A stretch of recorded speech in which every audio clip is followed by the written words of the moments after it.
जय श्रीमन नारायण। दोस्तों, आगे मैं दूसरा अध्याय की कथा सुनाने जा रही हूँ। कृपा करके उसे श्रवण करें। सूत जी बोले, हे मुनियों, जब राजा परीक्षित गंगा तट पर पहुँचे तब भगवान शुक्रदेव जी ने उन्हें श्रीमद् भागवत अमृतवाणी कथा सुनाई। उस कथा को सुनकर राजा परीक्षित को मोक्ष की प्राप्ति हुआ।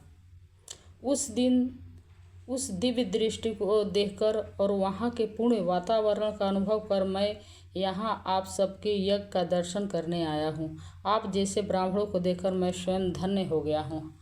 ऋषियों ने कहा, हे सूत जी, आपने जो भगवान व्यास के मुख से सुना है वह अत्यंत अद्भुत है, दुर्लभ है। कृपा करके हमें वही कथा सुनाइए जो जीवन का सार हो, जो मन को शांति दे और जो अमृत से भी बढ़कर हितकारी हो। सूत जी विनम्रता से बोले, मैं तो साधारण हूँ, परंतु आप महान ऋषि मुझसे प्रश्न कर रहे हैं। यह मेरा सौभाग्य है।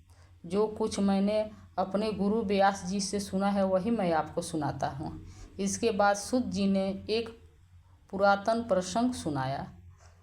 उन्होंने बताया कि एक बार देवर्षि नारद बद्रीनाथ के समीप स्थित नर नारायण के आश्रम में पहुँचे। वह आश्रम अत्यंत पवित्र और दिव्य था।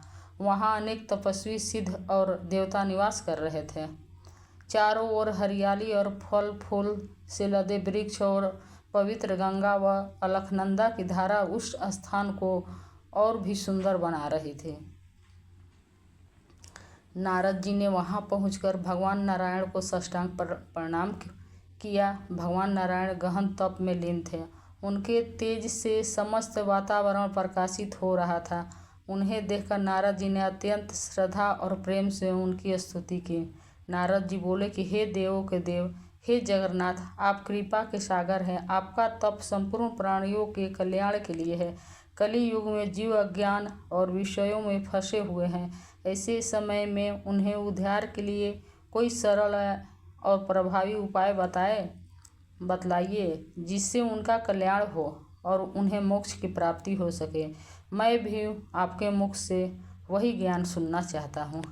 नारद जी के मधुर और करुणामय वचनों को सुनकर भगवान नारायण प्रसन्न हुए और बोले, हे नारद, तुम भगवान की महिमा को जानते हो, फिर भी लोक कल्याण के लिए पूछ रहे हो। यह बहुत उत्तम है। मैं तुम्हें एक अत्यंत पुण्यदायक रहस्य बताता हूँ। यह पुरुषोत्तम मास का महात्म्य है।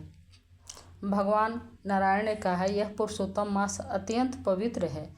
इसके स्वामी स्वयं भगवान पुरुषोत्तम है। इस मास में जो भी भक्त श्रद्धा से व्रत, जप, दान और पूजा करता है उस पर भगवान अत्यंत प्रसन्न होते हैं और उसे सभी कष्टों से मुक्त कर देते हैं।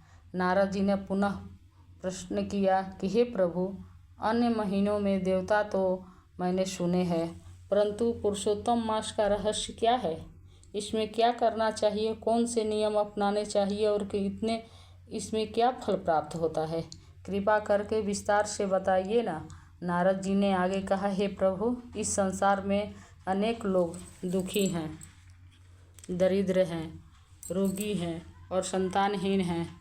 कोई दुखी और शोक पीड़ा से पीड़ित है। ऐसे सभी लोगों के लिए कष्ट दूर करने वाला उपाय हमें बताइए।